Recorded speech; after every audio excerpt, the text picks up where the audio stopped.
What's going on, y'all? We back. It's your boy Tony C, Mr. Smack Like That. And we here to go over that Riyadh Season Card where we had Artur Beterbiev going against Demitry Bivol, or some people call him Bivol. On the co-main event, Martin Bakole, who stepped in for Daniel Dubois, going against the New Zealand Joseph Parker. Then under that, you had your boy Shakur Stevenson, who was supposed to fight Kid Austin, but Kid Austin got sick early in the week, so they called up a guy. He just got finished, doing some solar panels. The dude, Josh Padley, came off of 4 days' notice and came and did the fight because Schofield was sick. Daniel Dubois was sick as well. I don't know what was going on, but them youngers were sick. Just the young kid, nothing but a speedy recovery, and hopefully he does end up fighting Shakur Stevenson once he gets better. You also had Adames going against Shiraz. There were so many great fights. You had Caleb Smith going against, and you asked me that Caleb Smith fight, that was the fight right there. That was the fight right there. Like, those were two warriors who got it on. I mean, that was a great fight. Adames and Shiraz. I don't know what's going on. I don't know what them judges were seeing. Now, Sean Porter. Great, well-known boxer. Great resume. And so he can speak on things that I cannot. I've never boxed before professionally, nor amateur-wise. Took a few classes, that's about it, but he's actually done this for a living. So he has some type of, clout when he speaks about boxing. He thinks Shiraz won. I might not box professionally, but I got eyes. And what I see with these two eyes, I spy that Adames got cheated. That shouldn't have been no draw. Shiraz should have stayed fighting his fight, using his reach and his length of being taller than Adames, and just keep working that jab. He stopped and then he let him come to him, and that's all he would do. He'd come to him, he'd do this. If that's all and then Adames kept going to work. I think it was a close fight, but I definitely think it showed that Adames took over once Shiraz could no longer use the jab and keep that distance between them. But they ended up making it a draw. Turki Alalshikh got endless money. Credit card, black card ain't got nothing on his money. Nothing. So he can just write another check, and if Adames and them get it on again, cool. I'll watch it, but if you ask me, do I care to see it again? Not really. But we're going to get into Shakur Stevenson. Like I said, he fought a guy where the guy was, he's an electrician by trade. That's what he does for a living. And this man, that's how he feed his family. Then he go to the gym. Shout out to him.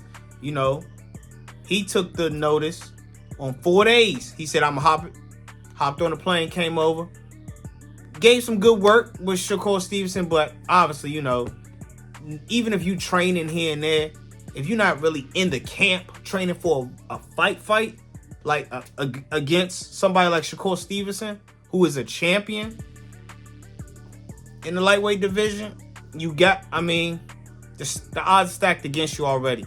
So, and that's just what it was. Shakur Stevenson was too fast for Josh, but Josh, was able to hold his own for a minute, but he went a lot longer than people thought. And so his corner even told him, like, going into the 9th round, they said, listen, you've already excelled expectations. You got nothing else to prove. You know what I'm saying? You're a winner in our eyes. You should be a winner in your own eyes and be proud of yourself. But at the same time, we don't want you to have lasting effects after this fight. Because he just kept getting punched in the face and stuff. Like, eventually, I don't care. You keep getting punched in the face, it's going to have lasting. You hear these people passing away. Rest in peace to the boxers that's been passing away, getting in the ring. It's a dangerous sport. You can't play boxing. So he got knocked down 3 times in the 9th round, and then right before he got up for the 10 count, right before the round ended, his team threw in the white towel, and that was the end of the fight. Shakur Stevenson's still undefeated, and he's still a champ. Martin Bakole. This man flies in that morning to fight that night for Riyadh Season in Saudi Arabia. Joseph Parker knocked that man out in the second round. Now, Martin Bakole was already 315 pounds. Now, he said, he stay in the gym, but that weight, that wasn't no training camp weight problem. If he was in a training camp, he probably would have slimmed down just a little bit. Martin Bakole's already, a big guy, but Joseph Parker definitely gave him a run for his money early. Got him up out of there, hit him on the top of the head.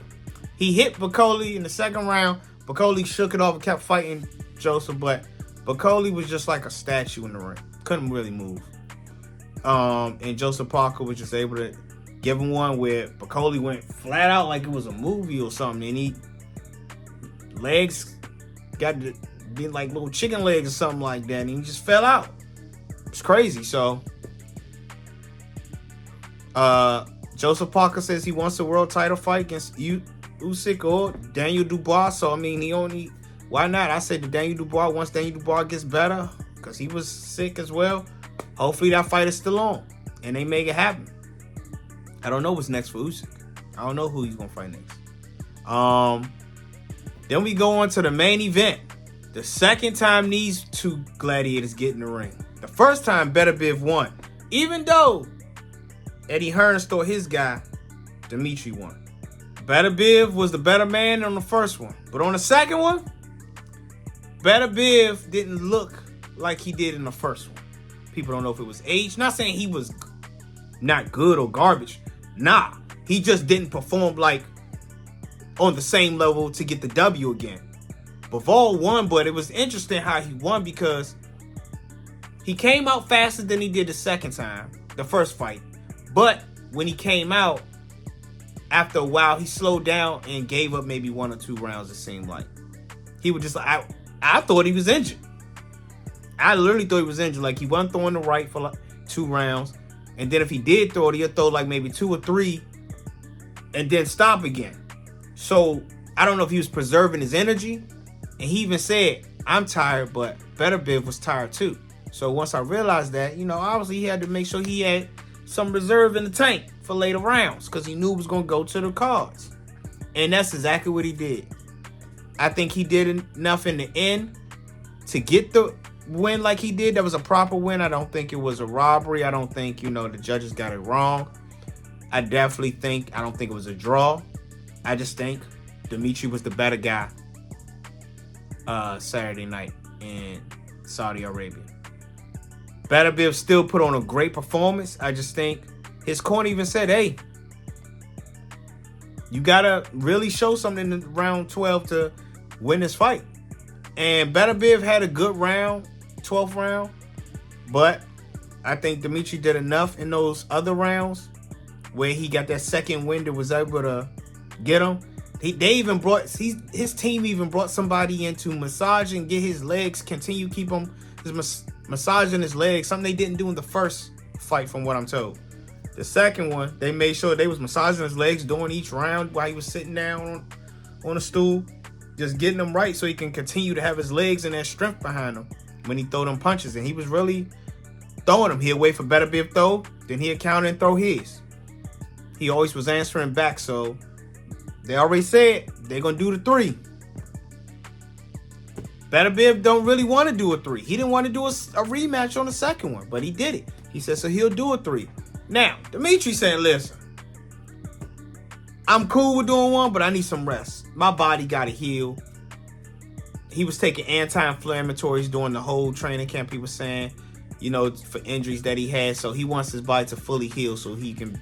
So we're going to get a trilogy, ladies and gentlemen. These are gladiators. They're warriors. They're going to fight. But the question is, time waits for no man. And Beterbiev already, 40? Let's say Demitry wait 8 months, a year. Don't know how long he says he's going to wait to the next fight. Let's say 6 months, 8 months. Let's say 6 to 8 months, right? Beterbiev might already be 41 by then. What are we going to do? Like, are we going to get the same Beterbiev? For him to even move at that, just like how LeBron can move at 40 and him moving the way he moving at 40. That says a lot.